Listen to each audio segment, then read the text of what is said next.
peu inconnu. À 48 ans, Wilfried Forgue a enfin trouvé la sérénité et le bonheur. Cet ancien champion olympique de canoë, père de famille, a décidé il y a quelques mois de changer de sexe. Voici donc Sandra, une femme épanouie que nous avons rencontrée chez elle à Toulouse.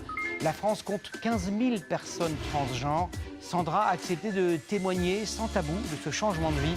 Son portrait signé Thierry Coiffier, Florian Le Goïc et Automne Espitier.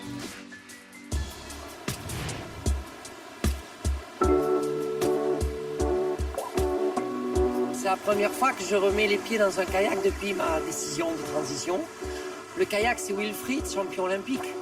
Moi, Sandra, je ne savais pas si un jour je remonterais sur un canoë.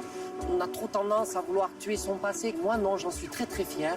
Je suis ravie de pouvoir revenir ici avec ce poids en moins qui est la problématique de transidentité. On ne choisit pas, hein. On l'accepte ou on en souffre. Moi, j'ai décidé de l'accepter. 1996, Atlanta. Wilfried Forgue devient champion olympique de canoë biplace. Tout lui sourit. Il est marié et bientôt père de 2 enfants. Ça vous fait de voir Wilfried? J'ai l'impression de voir quelqu'un d'autre. C'est bizarre, quoi.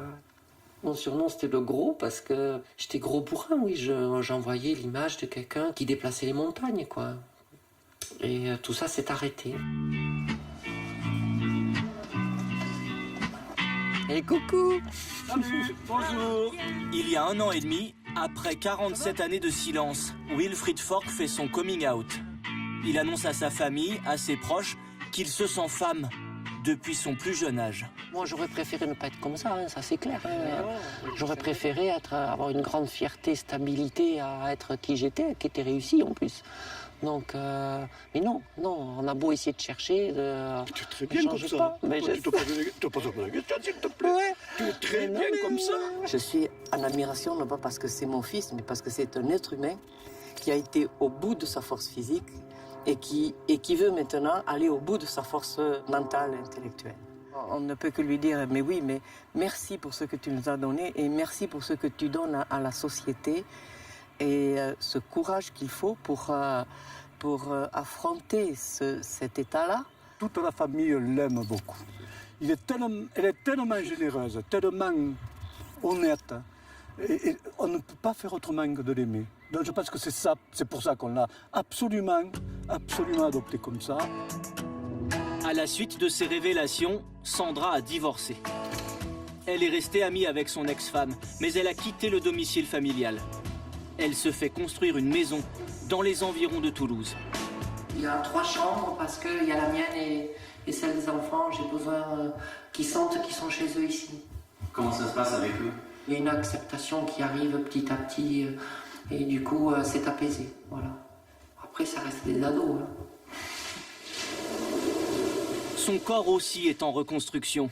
Un traitement hormonal et quelques opérations chirurgicales à venir vont la transformer encore un peu plus. Côté travail, aucun changement. Sandra est toujours directrice technique dans une société d'informatique. Je m'en occupe. Toujours présidente aussi du conseil d'administration du CREPS de Toulouse, un établissement public où s'entraînent de jeunes sportifs de haut niveau. Les jeunes, je pense qu'ils sont déjà très imprégnés de ces évolutions sociétales, d'une part. Puis d'autre part, qu'est-ce qu'ils voient? Ils voient une Sandra qui est complètement épanouie, qui est enthousiaste, etc. Et ça irradie, quoi. Et du coup, elle nous emporte, Sandra, par rapport à ça. La première fois où je suis arrivé en femme au conseil d'administration, c'était... Voilà, j'étais comme un départ d'une course, le cœur à 200. Aujourd'hui, je suis totalement intégrée, y compris dans les instances. Donc voilà, j'encourage toutes les personnes transgenres à oser, à y aller, à faire des activités et ne pas reculer, pas rentrer dans les rôles où on attend les transgenres. Comme par exemple se produire sur la scène d'un cabaret. Sandra, elle, a décidé d'en co-diriger un avec son frère aîné Frédéric. Face à elle, des femmes qui la fascinent. Elles sont tellement belles, tellement féminines, tellement gracieuses. Les personnes transgenres, on n'était pas dans la vraie vie, c'était le monde du spectacle.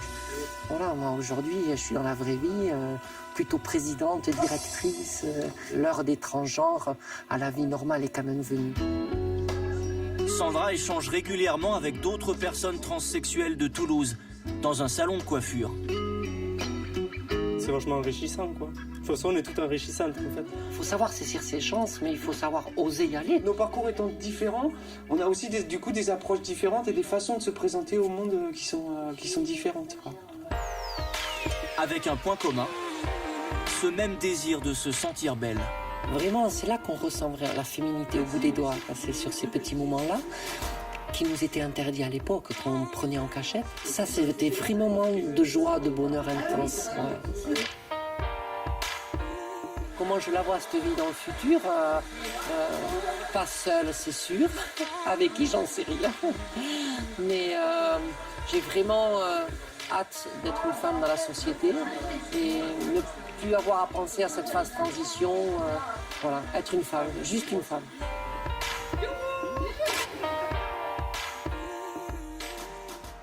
Voilà donc pour ce témoignage. Bonsoir ma chère Evelyne. Alors vous n'êtes pas responsable de la mauvaise